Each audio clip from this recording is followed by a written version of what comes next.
Fala rapaziada, sejam bem-vindos a mais um vídeo aqui no Primeira Fila. Eu sou o Kevin Nicolas e hoje é vídeo vagabundo mesmo. Preguiça. Falaremos de temporadas subestimadas de algumas lendas da Fórmula 1. Porque essas lendas sempre tem as temporadas que todo mundo lembra, né? Dos títulos, dos quase títulos, né? Com grandes exibições. Mas tem algumas esquecidas que eles andaram muito bem também, só que, enfim, foram esquecidas. Por exemplo, tu lembra do Senna 84, 86, 88, 90, 91, 93. Mas e aquela com a Lotus amarela, hein? Ninguém fala. Hoje eu lembrarei de 7 dessas temporadas, de 7 pilotos diferentes. Obviamente vão faltar várias, porque não temos só 7 lendas da história da Fórmula 1, né? Longe disso. Então coloque nos comentários aqueles que faltarem, beleza? Ou seja, sem mais enrolações, vocês já sabem. Bora para o vídeo.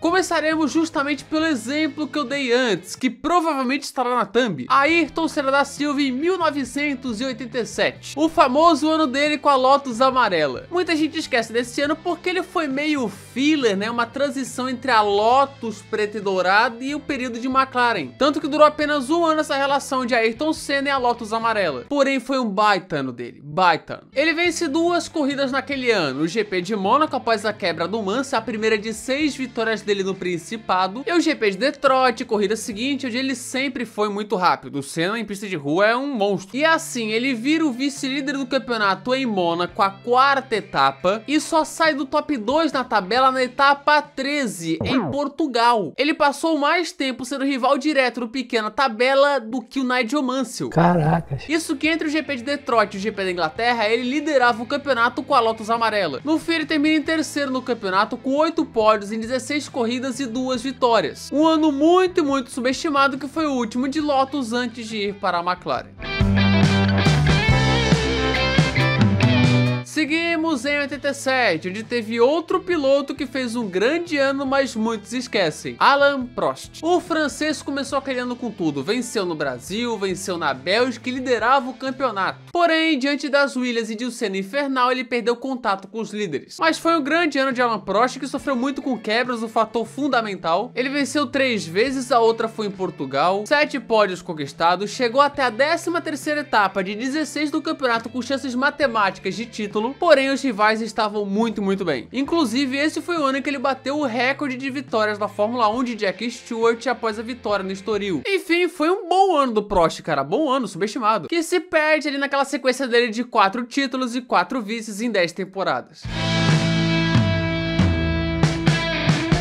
Eu não diria tanto que essa é subestimada, porque vez ou outra lembram como sendo uma grande temporada de Nelson Piquet no final de carreira. É verdade. Mas acho que não valorizam tanto 1990 de Nelson Piquet. Para início de conversa, vale lembrar que 1990 foi o último ano da batalha direta entre Senna e Prost pelo título, que terminou com o brasileiro bicampeão daquele jeito que vocês já sabem. Só que o terceiro colocado não foi Berger de McLaren, não foi Mansell de Ferrari, foi Nelson Piquet de Benetton. Como? Piquet naquela temporada estava com 37, 38 anos após 2 anos sofríveis pela Lotus. E essa sendo uma idade muito avançada para aquela época. E fez o ano de extrema consistência, pontuou em 12 de 16 corridas. Vale lembrar, naquela época só o top 6 pontuava e os carros quebravam muito mais. E a Benetton já era uma boa equipe, brigava ali para ser a terceira força, tanto é que foi naquele ano. Mas o Piquet venceu em Suzuka, venceu em Adelaide de forma brilhante, conquistou 4 pódios e terminou o ano em terceiro. A melhor colocação de um piloto da Benetton no campeonato de pilotos até ali. Tudo isso com 38 anos de idade em sua penúltima temporada na Fórmula 1. Coisa impressionante. Olha, eu diria que tá ali pelo menos em top 5 temporadas do Piquet. Um absurdo, dá até pra brigar pelo top 3. E que se fala, mas não tanto assim. E falando em falar, meu Deus, que gancho horroroso. Eu tinha falado um tempo atrás, né, cara, assim, tempo limitado da Paddock BR, a promoção tava acabando, pois saibam que essa promoção foi prolongada. Como eu disse, gente, assim, até um tempo atrás era a promoção da Paddock BR de 15% de desconto mais frete grátis com o cupom Primeira Fila, não era mais 10%. Pois saibam que essa promoção foi prolongada aí por mais tempo, ainda é tempo limitado, mas é por mais tempo aí pra vocês. Uhul! Ou seja, usando o cupom ZOLA aqui, nossa, né, Primeira Fila, tudo junto, bonitinho, você ganha 15% de desconto e o frete grátis, obviamente. Fora que também as Polos seguem com 20% de desconto. Acima de R$ 299 em compras você ganha um chaveiro dinheirinho, rapaziada. Fora que as coleções, tanto do Ayrton Senna, né, King of Monaco, quanto de Lewis Hamilton, que também saiu agora, cara, ainda estão de pé. Fora todas as estampas, enfim, roupas, camisas, moletons, polos, que ainda estão lá, cara. Assim, é um catálogo muito bacana. Inclusive o GP de São Paulo tá batendo aí na porta, né, gente? Aqui, ó, tá chegando perto, tá próximo, em novembro, começo de novembro. Acho que estarei lá, inclusive, diga-se de passagem. Então, se quiser ir bem vestido pra lá, cara, alguma coisa do tipo, cara, já aproveite aí, Paddock BR, já vai, faça sua compra aí, já poder chegar bem vestido, bem trajado para o GP de São Paulo em Interlakes. E claro, né, links na descrição e no comentário fixado, vão lá, tá? Entre no site, aprecie o catálogo, vão lá, entre mesmo a fundo, vão vendo ali peça por peça, escolham elas, façam a sua compra, usem o cupom Primeira Fila para receber o descontaço bacana, e é isso, chuchu, beleza. Tá lá então, gente, esse foi o recado aí, mais um da Paddock BR, nós aí, parceiro do canal, sempre tô vestindo aqui, coisa maravilhosa, vamos pro próximo. Falei dessa no último vídeo de efeitos Mandela, que inclusive o vídeo ficou muito bom, tá? Recomendo mesmo, vai estar aparecendo aqui no card. Michael Schumacher em 2005, que apesar dos defeitos, fez uma ótima temporada. A FIA naquele ano fez de tudo para lascar a Ferrari, que dominava a Fórmula 1. Mudou o regulamento, proibiu a troca de pneus e deu certo. A Ferrari deixou de brigar pelo título para brigar com o Toyota e Williams. Derrota atrás de derrota. O Schumacher, óbvio, teve as suas corridas ruins, como a paçocada bizarra na China, mas no geral foi um ano bom dele. Não esteve nem na briga pelo título, como alguns falam de forma errada, cara, assim, ele nunca chegou nem perto de brigar pelo título, e nem teve um ano desastroso, como outros falam, tá? Nunca aconteceu. Ok, ele venceu apenas uma corrida no ano, que foi aquele GP dos Estados Unidos com somente 6 carros. Você só ganha a medalha porque tem boicote. Mas conquistou 5 pódios, incluindo aquela corrida à Imola, que quase tirou a vitória do Alonso, e no fim finalizou o ano em terceiro na tabela, na frente de Montoya e Fisichella, que pilotavam McLaren e Renault, com uma Ferrari que ficou mais próxima da Toyota do que da McLaren nos construtores. Óbvio, não é melhor que as temporadas dos títulos, dos quase títulos que ele teve, mas aqui falando de temporadas subestimadas, que esquecem, ignoram, essa é uma. Inclusive 2012 podia entrar aqui também, hein?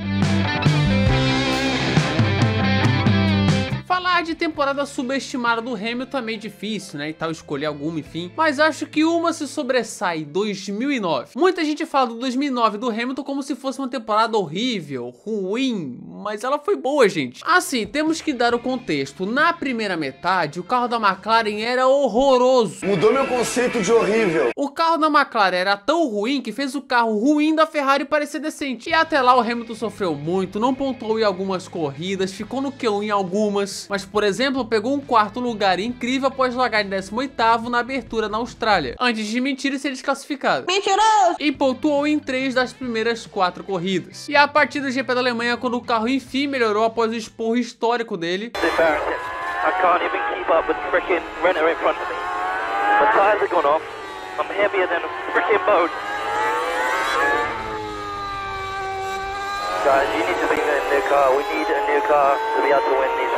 aí sim o Hamilton fez uma reta final espetacular. Foram 4 poles conquistadas após isso, 5 pódios em 9 corridas e 2 vitórias na Hungria e em Singapura, que fez ele terminar em 5º no campeonato, só atrás das 2 Browns e das 2 Red Bulls, que eram inalcançáveis. Um senhor ano do Hamilton que não tinha um carro tão bom assim, apesar da melhora na reta final, e que ao meu ver é bem subestimado.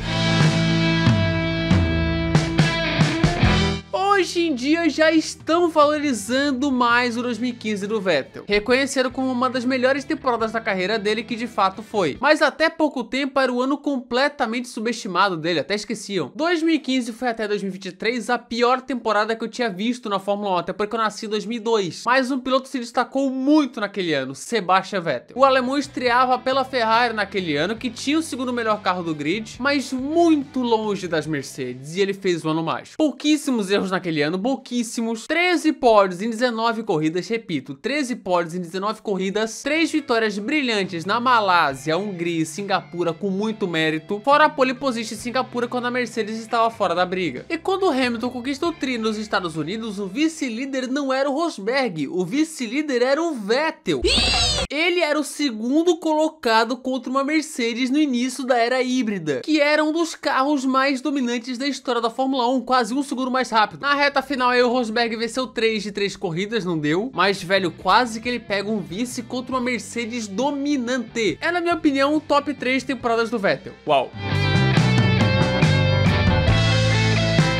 Alonso teve poucas temporadas ruins na carreira, pode-se dizer, sei lá, 2004, 2007, mas geralmente ele anda muito bem, muito regular na carreira. E o período dele de McLaren e Honda escondeu um pouco disso. E eu posso falar, 2016 não é falado o suficiente. Sendo justos, aquele deve ser o melhor carro que ele pegou na era McLaren Honda, que era nada demais também, só era capaz de pegar pontos. Ele naquele ano conseguiu ser quinto colocado nos Estados Unidos e em Mônaco com aquele carro, pontuou em 9 corridas, muito consistente naquele ano, deu um pau no Button e terminou a temporada em décimo na frente do Felipe Massa de Williams. Enfim, é o ano em que o Alonso pilotou demais e não é lembrado o suficiente, pois era a famosa McLaren Honda de Pit Wendy. Todo mundo se lembra, sei lá, de 2003, 2008, 2014, 2022, 2023, mas 2016 sempre passa batido. E tá aí finalizado esse vídeo vagabundo das temporadas mais subestimadas de 7 lendas da Fórmula 1. Como foram só 7, faltaram muitas, então coloque aqui nos comentários, né,